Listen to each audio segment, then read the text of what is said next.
En este segundo bloque de MD Noticias estamos recibiendo con muchísimo gusto a Milton Castellanos, director del Instituto Cuesta Duarte. Un gusto que estés con nosotros esta mañana.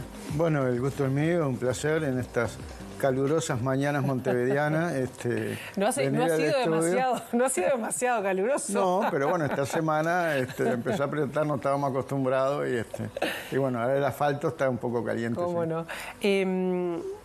Recién estábamos hablando fuera de micrófono, ¿no? Sobre cuáles son los desafíos, de alguna manera, que se impone el Instituto Cuesta Duarte ante un próximo gobierno, ante un gobierno, electo, en este caso comandado por Yamandú Orsi. ¿Cuál va a ser ese rol? Bueno, generalmente la asunción de un nuevo gobierno genera y en la sociedad y en todo el país y naturalmente en los trabajadores y en el movimiento sindical importantes expectativas. Es decir, el pueblo, la ciudadanía se pronunció, nombró nuevas autoridades con un proyecto que bueno fue mayoritario por la población y eso genera importantes expectativas. ¿Y qué expectativas en este caso? También genera expectativas, yo te diría también por otra cosa, antes de contestarte eso, que es una organización, un gobierno que tiene una trayectoria de 15 años anteriores, donde el Uruguay procesó importantes transformaciones.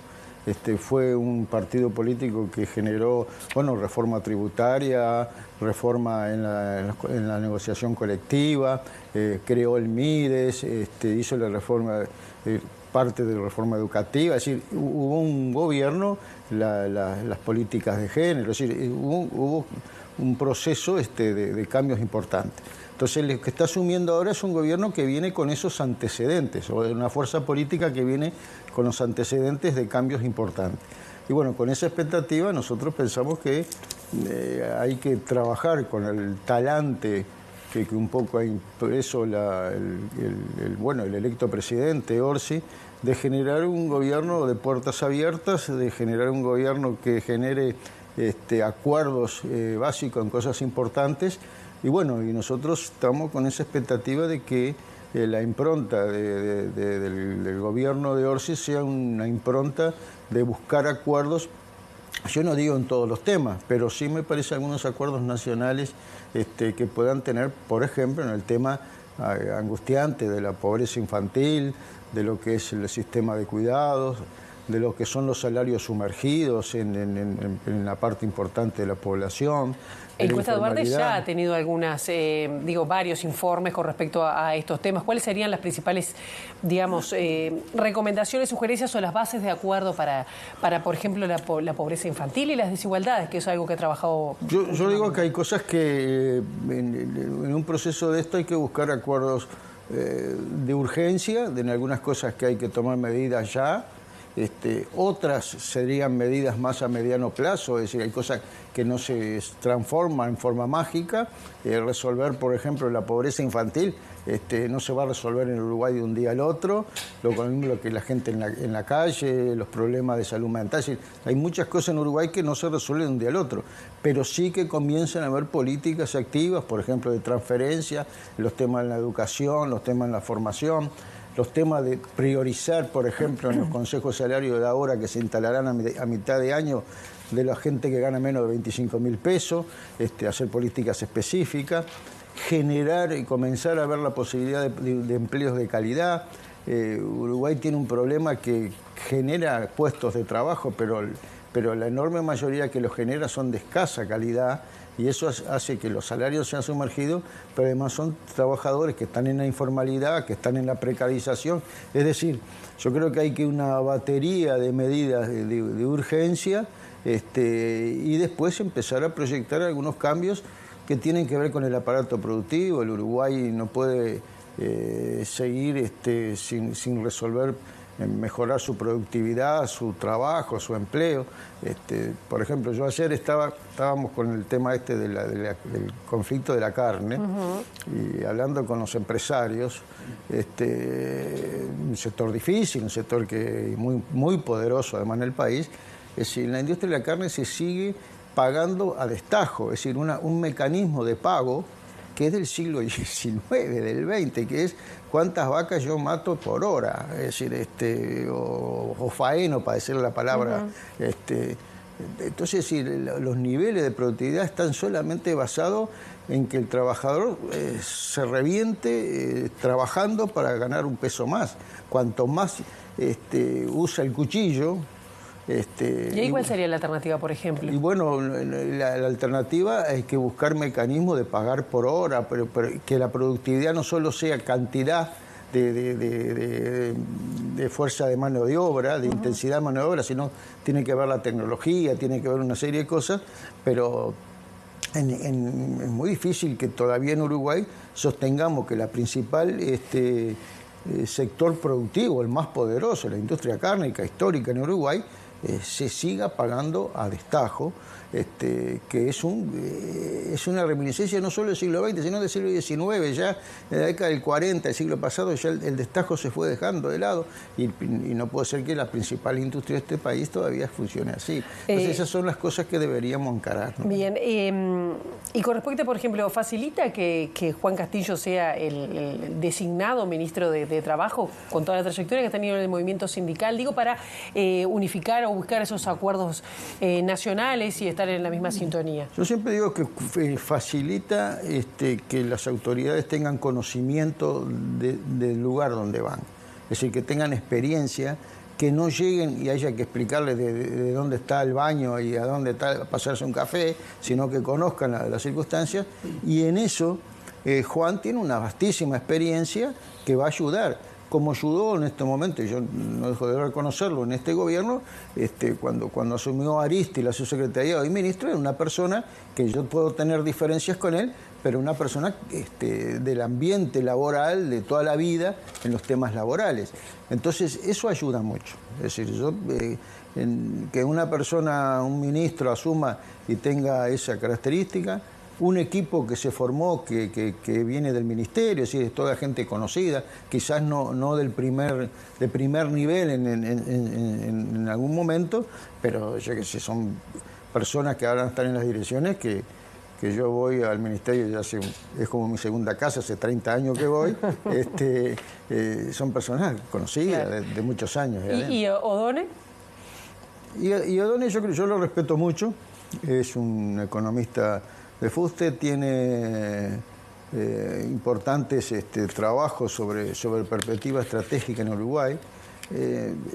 Yo eso es lo que le he dicho muchas veces, porque tengo relación con él, O'Donnell tiene que bajar más a tierra, es decir, es un académico, es una persona que ha estado toda la vida en lo que tiene que ver en la investigación, en los temas científicos, en los temas que tiene de elaboración. Después la vida diaria es otra cosa, es la urgencia, son los problemas. Entonces, además de tener esa visión teórica, que yo la puedo compartir, yo después me voy a encontrar con realidades que hay una distancia entre lo que yo me imagino que debía ser y lo que es. Pero yo creo que es un ministro que yo le doy crédito de confianza en lo que tiene que ver en la elaboración de su política. Como todo, después se verá. Es lo mismo, Orsi ha hecho un discurso de puertas abiertas, de generar acuerdos, diálogos. Bueno, aquí hay que buscar grandes diálogos sobre la seguridad social, sobre las políticas salariales, políticas de empleo, la pobreza, la educación. Es decir, si agarramos la lista, pero bueno, si el ámbito es generar espacios y de integración, me parece bueno. ¿No fue posible en estos 5 años lograr esos diálogos nacionales? Yo creo que hay como dos diferencias. Es decir, yo no puedo decir que con este gobierno no se haya dialogado. Lo que era muy difícil acordar. No sé si me explico. Es decir, son dos cosas distintas. Es decir, yo nunca tuve problema, o el movimiento sindical ha tenido problemas, si yo tengo que levantar el teléfono y llamar desde el presidente de la República para abajo, se hace el contacto. Ahora después, de ahí a buscar entendimientos o acuerdos es difícil. Es un gobierno que vino con una idea que de cualquier manera yo creo que algunas cosas no las llevó a cabo, no estaban en su idea original. Yo creo que en algunas cosas querían unas reformas más profundas, más conservadoras, más liberales. Ahora, ahí siempre está la pregunta de por qué no lo pudieron, o porque no pudieron, o porque el movimiento popular, los sindicatos, la gente le frenó esas posibilidades. ¿A qué sector se refiere o qué reforma se refiere? Por ejemplo, había las reformas laborales, por ejemplo, que es lo que yo puedo conocer más, es decir, en el sector del gobierno no había mucho interés en que continuaran los consejos de salario, por ejemplo, y bueno, los consejos de salario seguirán funcionando. Una herramienta importante como el LFO, que es para los temas de formación profesional, se mantuvo. Las políticas económicas, en algunos casos, eran más liberales y más abiertas y no se concretaron. Es decir, siempre después queda es porque no pudo o porque no quiso. Yo creo que es una mezcla. Pero efectivamente, incluso hubo sectores que dijeron de que este gobierno perdió porque no fue lo suficientemente duro en sus planteos. Pero bueno, eso no hay forma de probarlo. Pero bueno, en estas circunstancias nos parece que bueno, nosotros estamos con mucha expectativa de que bueno, se inicie un proceso ahora después que se termine esta etapa de los nombramientos y de las definiciones de las responsabilidades, entablar un diálogo con el gobierno electo. ¿Se va a volver con el tema de la seguridad social, que fue uno de los temas que bueno, el PIT-CNT hizo más fuerza, ¿no? Que finalmente la población no laudó? ¿Se va a insistir? Bueno, nosotros yo creo que nosotros queremos que se instrumente lo que el mismo gobierno se comprometió en su campaña electoral, que es iniciar a partir del 2 de marzo un diálogo nacional por la seguridad social. Y incluso el gobierno tiene algunos postulados que estaban en su programa que nosotros son compartibles a lo que a nosotros queremos que se busquen soluciones. Por ejemplo, es decir, la edad de retiro. Hay acuerdo, el gobierno lo tiene en su plataforma programática, de volver a la posibilidad de que yo a los 60 años me pueda jubilar. Y bueno, ese es un reclamo que estaba entre los del PIT-CNT que nos parece importante. Nos parece importante también todo el tema de cómo se regula el tema de las AFAC, que tengan menos posibilidades de lucro y que efectivamente se pueda volcar más. Y además la seguridad social merece una discusión más integral, porque acá solo se hizo una discusión sobre una ley de seguridad social que solo habla de las prestaciones, pero nunca se ha hablado, por ejemplo, de los aportes.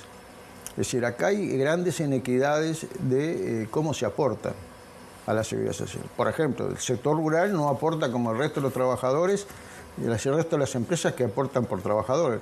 El sector rural aporta con un ficto. Es decir, hay muchas cosas que debería discutirse en la seguridad social, independiente que respetamos lo que fue el mandato del plebiscito, que no salió, pero eso no quita que no se pueda hablar de otros temas de la seguridad social.